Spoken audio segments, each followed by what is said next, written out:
Assalamualaikum warahmatullahi wabarakatuh dan salam sejahtera kepada anak-anak tahun 6. Semoga dalam keadaan sihat hendaknya. Kita teruskan lagi PDPR minggu yang ketiga yang berobjektifkan pada akhir PDPR murid-murid dapat menulis karangan catatan menggunakan rangkai kata dengan betul. Semoga video yang ditonton ini dapat membantu anak-anak menulis karangan catatan dengan baik. Sebelum cikgu menerangkan bagaimana murid-murid hendak menulis karangan catatan, murid-murid perlu tahu apakah jenis-jenis karangan berformat dengan karangan tidak berformat. Apa? Murid-murid tidak tahu jenis-jenis karangan? Jangan risau, cikgu akan terangkan. Murid-murid sudah sedia untuk mengetahui jenis-jenis karangan? Jom, cikgu terangkan. Untuk pengetahuan murid-murid, penulisan karangan merupakan bahagian yang diuji di dalam peperiksaan, iaitu di dalam bahasa Melayu, penulisan bahagian C. Bentuk karangan dipecahkan kepada dua, iaitu karangan tidak berformat dengan berformat. Antara karangan tidak berformat ialah cerita, melengkapkan cerita, fakta, keperihalan, autobiografi dan biografi. Manakala karangan berformat iaitu surat kiriman rasmi, surat kiriman tidak rasmi, syarahan, dialog, laporan, berita, ucapan dan catatan. Anak murid sudah sedia hendak belajar karangan catatan? Jom, cikgu ajarkan.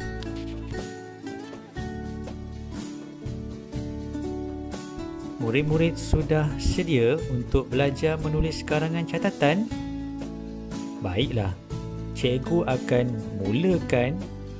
Langkah yang pertama, murid-murid perlu membaca terlebih dahulu arahan soalan. Boleh murid-murid baca bersama-sama dengan cikgu? Jom, ikut cikgu baca. Pada minggu lepas, Sekolah Kebangsaan Parit telah mengadakan pertandingan melukis peringkat sekolah. Kamu berminat menyertai pertandingan yang diadakan itu untuk mengasah bakat melukis. Tuliskan sebuah karangan catatan menceritakan aktiviti sepanjang pertandingan itu berlangsung menggunakan rangkai kata di bawah. Tulis karangan dengan selengkapnya. Selepas membaca arahan soalan, apa pula yang perlu dilakukan oleh murid-murid?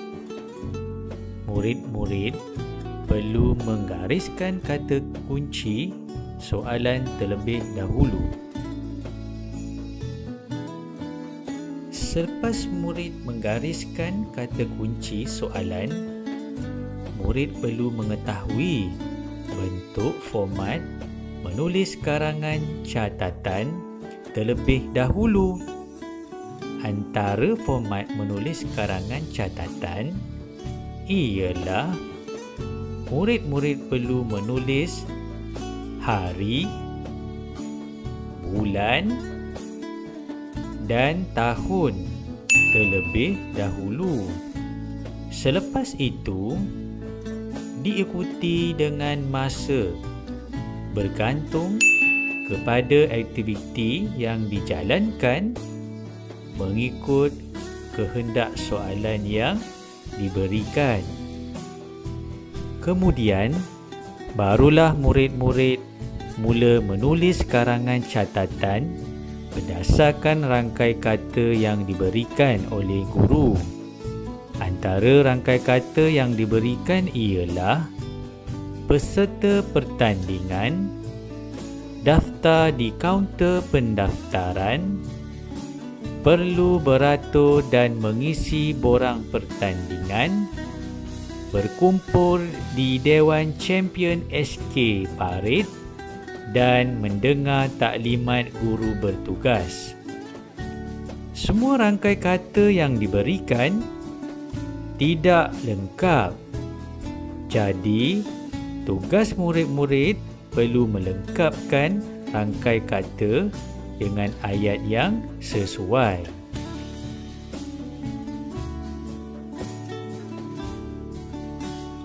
Berdasarkan rangkai kata yang diberikan tadi, cikgu akan cuba membantu kamu bagaimana hendak menulis rangkai kata yang diberikan supaya menjadi ayat yang lengkap. Begini caranya. Langkah yang pertama, murid-murid perlu menggunakan formula BAS 4S, iaitu BAS ialah formula bagi B bila, A untuk apa dan S untuk siapa. Manakala 4S ialah untuk sebelum, semasa, selepas dan sangat. Formula 4S cikgu mulakan dengan S1 dan S2, iaitu sebelum dan semasa aktiviti berlangsung, berdasarkan rangkai kata yang diberikan. Ayat di bawah ini ialah ayat yang sudah lengkap dari segi isi pokok, huraian dan contoh. Dengan berpandukan kepada contoh rangkai kata yang diberikan, murid-murid perlu menulis sebuah karangan catatan menggunakan formular BAS 4S yang diberikan. Semoga dengan panduan diberikan dapat membantu murid-murid menulis karangan catatan dengan betul. Sekian daripada cikgu. Jangan lupa menyiapkan tugasan yang cikgu berikan.